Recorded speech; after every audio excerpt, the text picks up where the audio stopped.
اس نے کڑک مگر مدھم و تنبیہی انداز میں کہا تھا۔ جی سر۔ اس نے گاڑی کی سپیڈ بڑھا دی۔ چند لمحوں میں ہی حویلی کا اونچا اور مضبوط دروازہ نظر آنا شروع ہو گیا تھا۔ ہیڈ لائٹس کی روشنی کی وجہ سے جگہ جگہ سرسوں کے پھول اور ہریالی دکھائی دینے لگی تھی۔ ان کی گاڑی حویلی میں جا کر رکی تھی۔ اگلے ہی پل وہ حویلی کے اندر تھے۔ سب اسے متجسس نگاہوں سے دیکھ رہے تھے، مگر کسی میں ہمت نہ تھی کہ اسے کوئی سوال کر سکے۔ اس دن نورم کو بستر پر لٹا دیا۔ اس کے حویلی میں داخل ہوتے ہی نوکروں کی فوج الرٹ ہو گئی اور اس کے حکم کے منتظر تھی۔ حسن ڈاکٹر جاذب کو لے کر اندر آیا اور انہیں اندر چھوڑ کر خود باہر جا کر دروازے کے پاس مؤدب انداز میں ہاتھ باندھ کر کھڑا ہو گیا۔ ڈاکٹر جاذب نے اس کا چیک اپ کیا اور زخم صاف کر کے اس کی ڈریسنگ کر دی۔ حاتم بے چینی سے کمرے کے ادھر سے ادھر چکر لگا رہا تھا۔ ڈاکٹر جاذب، اسے کچھ نہیں ہونا چاہیے، یہ بہت خاص ہے میرے لیے۔ اس کا ٹھیک ہونا بہت ضروری ہے میرے لیے۔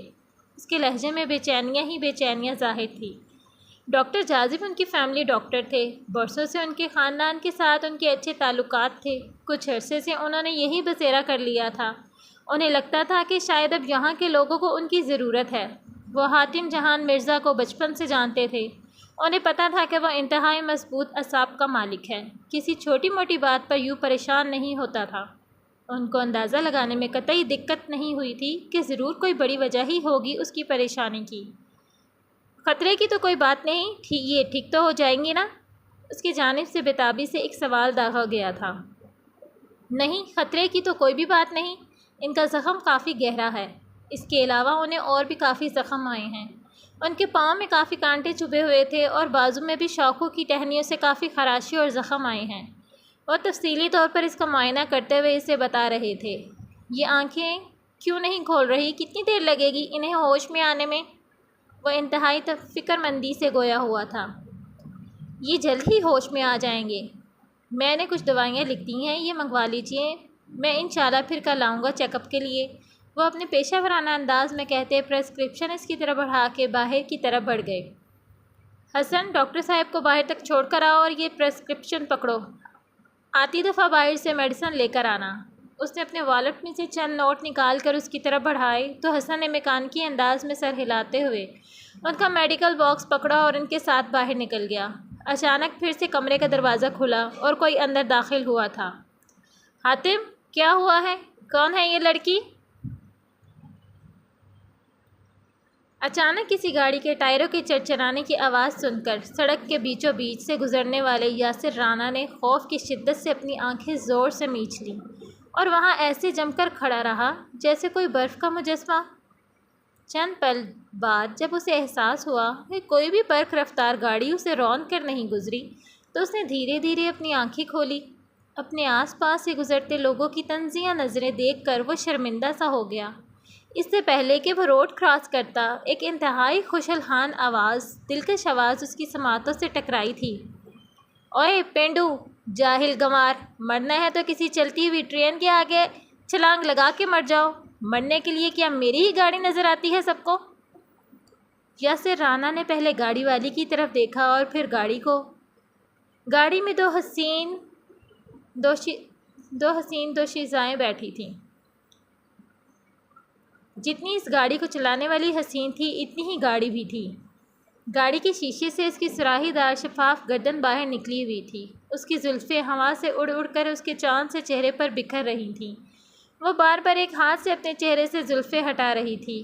یاسر رانا گمسم سا کھڑا یکٹک اسے دیکھنے میں اس قدر محو تھا کہ اسے یہ احساس تک نہ ہوا کہ اس وقت وہ کہاں کھڑا ہے۔ گاڑیوں کے تیز ہارن نے اسے چونکنے پر مجبور کر دیا۔ اس نے سر کو جنبش دی اور چلتا ہوا سڑک کراس کرنے لگا، مگر اس کا دل اس گاڑی کی پہلی سیٹ پر بیٹھی حسینہ کے پاس ہی اٹک کر رہ گیا تھا۔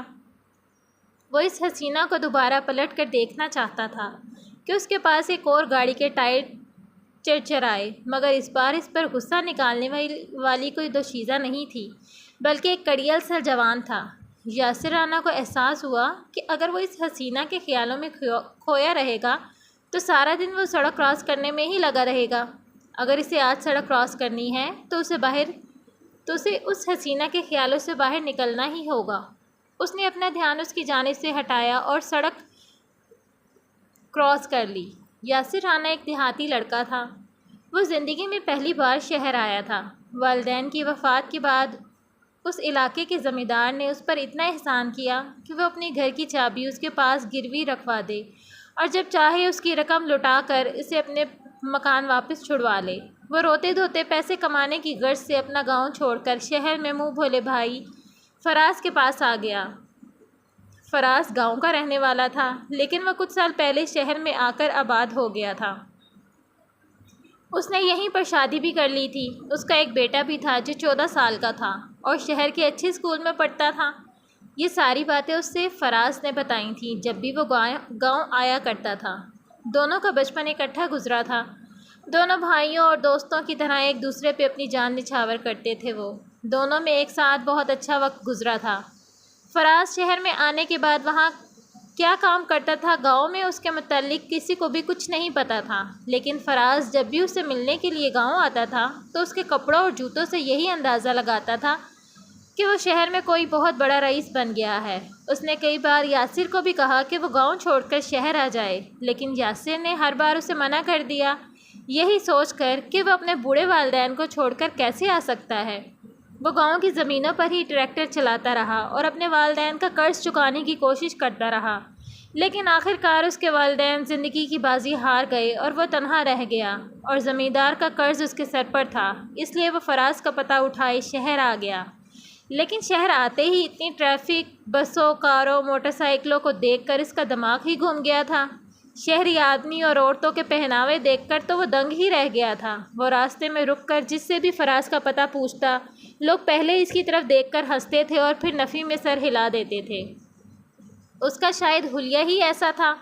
اس نے گہرے سبز رنگ کی لمبی سی قمیض پہنی ہوئی تھی اور گلابی رنگ کی دھوتی باندھی ہوئی تھی۔ ایک ہاتھ میں کپڑوں کی گٹھری تھی تو دوسرے ہاتھ میں فراز کا پتہ لیے وہ بیچارہ در بدر گھوم رہا تھا۔ ایک اللہ کے بندے نے اسے ویگن میں سوار کروایا اور اس کے کنڈکٹر کو سمجھایا کہ اس پینڈو کو کس پتے پر اتارنا ہے۔ سٹاپ آتے ہی اس کنڈکٹر نے اسے ایک جگہ پر اتار دیا اور اگلی گلی میں جانے کا اشارہ کرتے ہی ویگن آگے بڑھا دی۔ چند ہی لمحوں میں اس کی نظروں سے اوجھل ہو گئی۔ میں نے تو سنا تھا شہری لوگ بڑے پڑھے لکھے سمجھدار ہوتے ہیں، لیکن یہاں تو سب کے سبھی جاہل ہیں۔ میں نے اچھا لباس کیا پہن لیا، برداشت ہی نہیں ہو رہا ہے ان سے۔ یوں ہنس رہے ہیں جیسے پہلی بار دیکھا ہو اتنا اچھا لباس۔ وہ ایک گھر کے سامنے آن رکا، لیکن یہ کیا، اس گھر کے گیٹ پر تو بڑا سا تالا پڑا تھا۔ اس نے وہاں سے گزرتے ہوئے راہگیروں سے تصدیق کر لی کہ یہ فراز کا گھر ہے۔ جب انہوں نے مثبت جواب دیا تو وہ اس کا انتظار کرنے کے لیے گھر کے قریب بنے سنگ مرمر کے بینچ پر بیٹھ گیا تھا۔ ہر راہگیر کی نظر جب اس کے لباس پر پڑتی تو کوئی بھی اسے دیکھ کر مسکرائے بنا نہ رہ پاتا۔ وہ اچنبھے سے آتے جاتے لوگوں کو دیکھنے لگا۔ اسے وہاں بیٹھے ہوئے آدھا گھنٹہ گزر چکا تھا کہ ایک 14 سالہ لڑکا وہاں پر آیا۔ اس کے شانے پر اسکول کا بستہ جھول رہا تھا۔ اس نے حیرت و استعجاب کی کیفیت میں اپنے گھر کے سامنے بیٹھے اس پینڈو کو دیکھا۔ وہ بغیر کوئی تاثر دیے اپنے بیگ میں سے چابی نکالی اور گھر کے دروازے کو کھولنے لگا۔ اس نے سمجھا کوئی راہگیر ہے اور تھوڑی دیر سستانے کے لیے بیٹھا ہوگا۔ یاسر رانا سمجھ گیا کہ وہ فراز کا بیٹا ہے، کیونکہ فراز اسے اپنے ساتھ کبھی گاؤں لے کر نہیں آیا تھا، اسی لیے وہ اسے نہیں پہچانتا تھا۔ وہ لڑکا دروازہ کھول کر اندر چلا گیا۔ یاسر رانا کو اس کی اس حرکت پر بہت غصہ آیا تھا۔ وہ اٹھ کر دروازے کی جانب آیا اور دروازے کو زور زور سے بجانے لگا۔ تھوڑی دیر بعد وہی لڑکا باہر آیا اور اس سے پوچھنے لگا، ہاں جی انکل، آپ کو کس سے ملنا ہے؟ اس نے سوال کیا تھا۔ مجھے فراز سے ملنا ہے، اس نے اپنا مدعا بیان کیا۔ لیکن بابا کا ایسا کوئی دوست نہیں، اس نے پہچاننے سے صاف انکار کر دیا۔ کیا مطلب ایسا سے؟ یاسر نے سٹپٹا کر پوچھا۔ میرا مطلب ہے کوئی بھی پینڈو میرے بابا کا دوست نہیں ہے، جاؤ جا کر اپنا کام کرو۔ اس نے زور سے دروازہ بند کرنا چاہا، لیکن اسی اثناء میں یاسر اپنا پاؤں دروازے میں داخل کر چکا تھا۔ اس کے پاؤں پر دروازہ زور سے لگ گیا۔ ہائے میں مر گیا، میرا پاؤں! وہ بھاگ کر شاید اس کے لیے پانی لینے گیا تھا۔ یاسر نے یہی موقع غنیمت جانا اور بھاگ کر صحن میں کرسی پر بیٹھ گیا۔ آپ یہاں کیسے آئے؟ وہ واپس آیا تو اسے صحن میں بیٹھے دیکھ کر کرخت آواز میں بولا، آپ مجھے شکل سے چوٹ تو نہیں لگتے، پھر زبردستی کیوں گھس رہے ہیں؟ دیکھو تم اب میری بے عزتی خراب کر رہے ہو اور یاسر کبھی بار بار یہ سب برداشت نہیں کرتا۔ تو پھر جاؤ یہاں سے، بیٹھے کیوں ہو اور کیوں برداشت کر رہے ہو؟ اس نے چپتے ہوئے لہجے میں سوال کیا۔ اس لیے کیونکہ میں جان گیا ہوں کہ تم میرے فراز کے بیٹے ہو اور میرے بھتیجے، لیکن بابا نے مجھے آپ کے بارے میں کبھی نہیں بتایا۔ ارے وہ تو ہے ہی ڈنگر۔ یہ ڈنگر کیا ہوتا ہے؟ جانور بے وقوف کو ڈنگر کہتے ہیں۔ یاسر اس کا لایا پانی پینے لگا۔ میرے بابا جیسا کوئی سمجھدار نہیں۔ اس کو اپنے بابا کی بےعزتی برداشت نہیں ہوئی، تبھی تیکھے لہجے میں بولا، جانتا ہوں اسے اچھے سے، وہ میرا لنگوٹیا یار ہے۔ جاؤ تمہارا چچا آیا ہے، کوئی لسی ساگ روٹی کا بندوبست کرو۔ لیں خواہ خواہی، نہ جان نہ پہچان، میں تیرا مہمان، نکلو گھر سے باہر۔ اس کو بازو پکڑ کر اسے گھر سے باہر نکالنے کی کوشش کر رہا تھا۔ اچھا یار، روٹی نہیں دینی تو نہ دے، مگر دھکے تو نہ دینا۔ جب میرا یار فراز آئے گا تب تجھے پتہ چلے گی میری قدر۔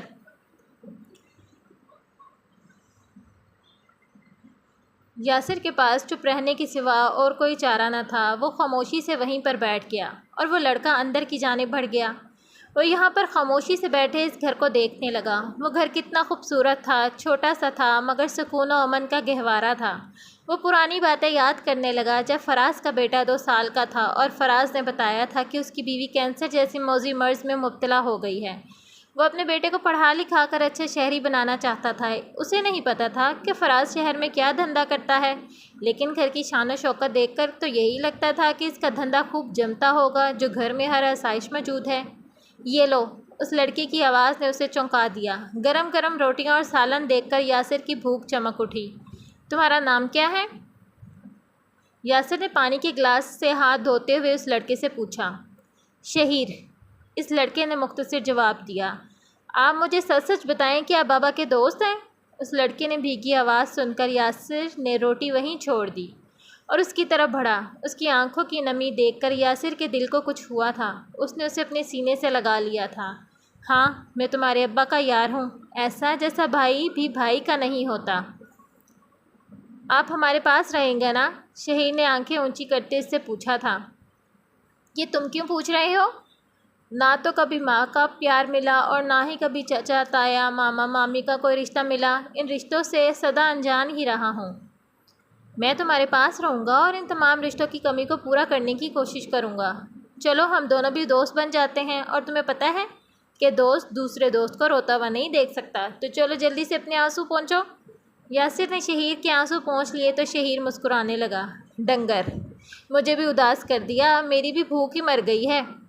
اس سے پہلے کہ وہ مزید کوئی بات کرتے، گیٹ کے اندر سے ایک عورت داخل ہوئی جس نے سیاہ رنگ کی نیٹ کی ساڑی زیب تن کر رکھی تھی۔ گورا چٹا رنگ اور قد کاٹ بھی مناسب تھا۔ بالوں کو سلیقے سے سنوارے وہ تیزی سے اندر آئی۔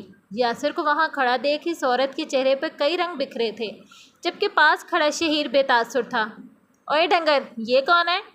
اس نے جھک کر شہیر کے کان کے پاس ہوتے آہستگی سے پوچھا تھا۔ میں تو سمجھا آپ کے ساتھ گاؤں سے آئی ہیں۔ اس نے لا علمی سے کندھے اچکا کر اظہار کیا۔ شہیر کی بات سن کر یاسر نے اپنے خشک ہوتے ہونٹوں پر زبان پھیری۔ وہ عورت وہی کھڑی ان دونوں کے صبر کا امتحان لے رہی تھی۔ میرے ساتھ گاؤں سے آتی تو اتنی دیر باہر کھڑی رہتی۔ یاسر نے ہمت پکڑی اور آگے بڑھا۔ بی بی، کون ہو تم؟ کس سے ملنا ہے تمہیں؟ مجھے تم سے ہی ملنا ہے یاسر۔ اس عورت کی سریلی آواز نے یاسر کا خون ہی خشک کر دیا تھا۔ ایک اجنبی عورت کے منہ سے اپنا نام سن کر اسے دھچکا لگا تھا۔ وہ 2 قدم پیچھے ہوا تھا۔ مجھ سے دور کیوں بھاگ رہے ہو اور کتنا ستاؤ گے مجھے؟ وہ بھاگ کر اس کی طرف بھاگنے کے انداز میں آتے اسے لپٹتے ہوئے مردانہ آواز میں بولی۔ ارے ڈنگر، مجھے نہیں پہچانا اپنے جگری یار فراز کو؟ اتنا سننا تھا کہ سادگی کے پیکر یاسر رانا کے حواس بحال ہونا شروع ہو گئے تھے۔ وہ فراز کی جاندار اداکاری اور ماہرانہ انداز میں بنائے گئے حلیے کا قائل ہو گیا تھا۔ دونوں نے ایک دوسرے کو خود میں زور سے بھینچ لیا۔ اس خوبصورت منظر کو دیکھ کر شہیر مسکرانے لگا۔ یاسر کو حیران و پریشان چھوڑ کر فراز کپڑے بدلنے کمرے میں چلا گیا۔ کچھ ہی دیر میں وہ تینوں کھانے کی میز پر اکٹھے تھے۔ اب وہ پہلے والا فراز لگ رہا تھا۔ یار، مجھے سمجھ نہیں آ رہی کیسے افسوس کروں تجھ سے ابا اور اماں کی وفات کا۔ اس کی آواز میں سوگواریت کی چھلک نمایاں تھی۔ بس اللہ کی رضا یہی تھی، اس کی امانتیں تھیں، اس نے واپس لے لی۔ یاسر افسردگی سے بولا۔ اچھا اب تم بتاؤ تمہارا کیا ارادہ ہے؟ وہ دونوں کھانے کے ساتھ ساتھ باتیں کرنے لگے۔ یہاں شہر میں کوئی کام دھندا مل جائے تو اس زمیندار کا قرض چکانے کے بعد اپنا مکان واپس حاصل کروں گا۔ وہ خلاؤں میں گھورتا ہوا بولا۔ کیا کام کر سکتے ہو؟ کچھ بھی، وہ پرجوش آواز میں بولا۔ تمہیں پتہ ہے میں محنتی ہوں، کہیں بھی ٹریکٹر وغیرہ چلا لوں گا۔ اس کی سادگی پہ فراز نے زوردار قسم کا قہقہا لگایا۔ چاچا جی، یہاں شہروں میں ٹریکٹر نہیں چلتے، یہاں گاڑیاں چلتی ہیں شاندار قسم کی۔ شہیر نے اسے باور کروایا۔ شاندار گاڑی؟ یاسر کو شاندار گاڑی یاد آ گئی، اور گاڑی میں بیٹھی وہ شاندار سی لڑکی بھی، جو گاڑی کے شیشے میں سے اپنی سراہی دار نازک سی گردن باہر نکال کر اس پہ اپنی دلکش آواز سے پھول پتیاں نچھاور کر رہی تھی۔ کہاں کھو گئے ہو یاسر؟ فراز کی آواز اسے حال میں کھینچ لائی۔ مگر مجھے تو گاڑی چلانا نہیں آتی، وہ تذبذب کا شکار ہوا تھا۔ آج کل تو نوجوان ہوائی جہاز چلانا سیکھ رہے ہیں، تو گاڑی چلانا کون سا مشکل کام ہے؟ آپ ہمت تو کریں، آ جائے گی آپ کو چلانا۔ ہاں، گاڑی چلانا کوئی مشکل کام نہیں، میں سکھا دوں گا تمہیں، فراز نے تسلی امیز انداز میں کہا۔ تم عورت بن کر گھر میں کیوں آئے تھے؟ یاسر نے اپنے ہونٹوں پر کب سے رکا ہوا سوال بالآخر پوچھ ہی لیا۔ زندگی کی حقیقتیں بہت تلخ ہوتی ہیں یاسر، فراز نے اسے بات کرتے کرتے ایک دم سنجیدہ ہو گیا تھا۔ میں اپنے بیٹے کے لیے حق حلال کا کمانے کے لیے گھر سے نکلتا ہوں۔ اس پروردگار کا وعدہ ہے کہ وہ کبھی اپنے بندے کو بھوکا نہیں سلائے گا۔ میں اپنا اور اپنے بیٹے کا پیٹ پالنے کے لیے روز اتنا اپنا حلیہ بدلتا ہوں، اسٹیج پر عورت بن کر ناچتا ہوں اور روزی کماتا ہوں۔ میرا ضمیر مطمئن ہے کہ میں ان لوگوں میں سے نہیں جو بظاہر تو شریف بن کر جی رہے ہیں، لیکن اندر سے اپنے ملک کو نوچ کھسوٹ رہے ہیں اور اس کی جڑیں کھوکھلی کر رہے ہیں۔ چاہے کیسا بھی ہے، کم از کم میں حق حلال کی روزی تو کماتا ہوں۔ شہیر، یہ یاسر تمہارا چچا ہے، ہم دونوں کا اس کے سوا اس دنیا میں کوئی نہیں۔ اس کی عزت کرنا اور تہہ دل سے اس کی خدمت کرنا، بہت دعائیں دے گا یہ۔ آپ فکر نہ کریں بابا، میری تو انکل سے دوستی ہو گئی ہے۔ شہیر اپنی جگہ سے اٹھ کر یاسر کی گود میں آ کر بیٹھ گیا۔ ہاں، ہم دونوں بھی پکے یار ہیں، تم 2-3 دن آرام کرو، میں تمہارے لیے کسی نوکری کا بندوبست کرتا ہوں۔ الحمدللہ تمہارے بھائی کے یہاں بڑے تعلقات ہیں، جلدی کوئی نوکری مل جائے گی تمہیں، ڈنگر، فراز نے آخر میں یاسر کے انداز میں کہا تو تینوں کھلکھلا کر ہنس پڑے۔ ان 2-3 دنوں میں فراز اور شہیر نے مل کر اسے شہر کی سیر کرائی اور اسے شہر کے راستے بھی سمجھا دیے تھے۔ ایک رات شہیر نے اسے کرسی پر بٹھا کر اس کے گرد کپڑا باندھ دیا۔ یاسر حیرانگی سے اسے دیکھ رہا تھا۔ اب میں آپ کی کٹنگ کرنے لگا ہوں، آپ کے بال اور مونچھیں یہاں شہر میں رہنے والے لوگوں کی جیسی ہونی چاہیے۔ وہ کینچی اور کنگھی پکڑ کر اس سے مخاطب ہوا۔ فراز آرام کر رہا تھا، اسے کام پر بھی جانا تھا۔ کچھ ہی دیر میں شہیر اس کا حلیہ مکمل بدل چکا تھا۔ یاسر خود کو شیشے میں دیکھ کر حیران رہ گیا۔ شہیر نے تو اس کی کایا ہی پلٹ دی تھی۔ اب آپ یہ کپڑے بھی بدلیں، شہر کے لوگوں جیسے۔ شہیر اس کا دوست تھا اور وہ اپنے دوست کی حکم عدولی کیسے کر سکتا تھا؟ جیسے جیسے وہ کرتا گیا یاسر اس کی بات مانتا رہا۔ شہیر نے کچھ ہی دنوں میں یاسر کو مکمل شہری بنا دیا تھا۔ اب اس کی نوکری کا مسئلہ تھا۔ فراز نے اپنے ڈائریکٹر سے بات کر کے کچھ دن کے لیے اس کی گاڑی ادھار لے لی تھی اور یاسر کو ڈرائیونگ سکھا دی تھی۔ فراز نے یاسر کو بتایا کہ آج انہیں ایک جگہ پر جانا ہے، اگر وہاں پر نوکری کی بات بن گئی تو اس کے وارے نیارے ہو جائیں گے۔ اس دوران شہیر نے یاسر کی ایک خوبی سے بہت فائدہ اٹھایا تھا۔ گاؤں کا 5ویں فیل یاسر قرآن کریم کی قرأت بہت اچھی کرتا تھا۔ وہ مدرسہ میں قرآنی تعلیم حاصل کرنے میں ٹاپ کر گیا تھا۔ اپنی پیاری آواز میں قرأت کرتا مدرسے کے اساتذہ کو حیران کر دیا کرتا تھا۔ وہ دل سے قرأت کرنے میں اتنا مگن ہو جاتا کہ ارد گرد سے بیگانہ ہو جاتا، اور کبھی کبھی تو اس کے آنسو جاری ہو جاتے تھے۔ شہیر بھی اس کا طالب علم بن گیا اور اسے استاد کہنے لگا۔ استاد، ایک بات تو بتاؤ۔ اسے الجھن میں دیکھ کر شہیر نے اس کا دھیان اپنی جانب مبذول کروا دیا۔ پوچھ ڈنگر، وہ بے چینی سے ادھر ادھر ٹہل رہا تھا۔ اگر آپ کے مالک نے کہا کہ آپ ان کی کوٹھی میں رہو تو؟ شہیر نے سوال کیا۔ ہاں، تو وہاں رہنے میں کیا حرج ہے؟ اس نے سادگی سے جواب دیا۔ اس کا مطلب ہوا پھر ہماری دوستی یہیں ختم؟ اس کی بات پر یاسر نے چونک کر اس کی جانب دیکھا اور ٹہلتے ہوئے رک گیا۔ دوستیاں ایسے ہی ختم ہو جاتی ہیں کیا؟ اب تو یہ دوستی میری موت پہ ہی ختم ہوگی، یاسر نے اس کے ہاتھ اپنے ہاتھ میں لیے نرمی سے کہا۔ تجھ میں ایک خرابی ہے استاد، بہت جلد سنجیدہ ہو جاتے ہو اور مرنے کی باتیں کرنے لگتے ہو۔ شہیر بھی اسی کے انداز میں بات کرنے لگا تھا۔ اچھا وعدہ، اب نہیں کرتا۔ وہ ننھے شہیر کو اداس نہیں دیکھ سکتا تھا، فوراً اس کی بات مان گیا۔ اس دوران اگر کوئی شہری لڑکی پسند آ گئی تو؟ شہیر کے اگلے سوال پر یاسر کی آنکھوں کے سامنے چھم سے وہی گاڑی والی لڑکی آ گئی۔ تو ڈیئر ریڈرز، کیسی لگی آپ کو میرے نیو ناول کی پہلی کیس؟ کمنٹ سیکشن میں اپنی رائے سے ضرور نوازیے گا۔ آپ کے اچھے رسپانس پر، آپ کے پیارے کمنٹس پر میری حوصلہ افزائی ہوگی، اور میری پوری کوشش ہوگی کہ میں آپ کو جلد سے جلد نیکسٹ کیس دوں، آپ کو بالکل بھی ترساؤں نہیں، اور اپنا رسپانس ضرور دیجیے گا۔ آپ کی رائے کی منتظر، آپ کی اتنا سی رائٹ ہے ہنا سر، اپنی دعاؤں میں یاد رکھیے گا، اپنا بہت سا خیال رکھیے گا۔ اللہ حافظ۔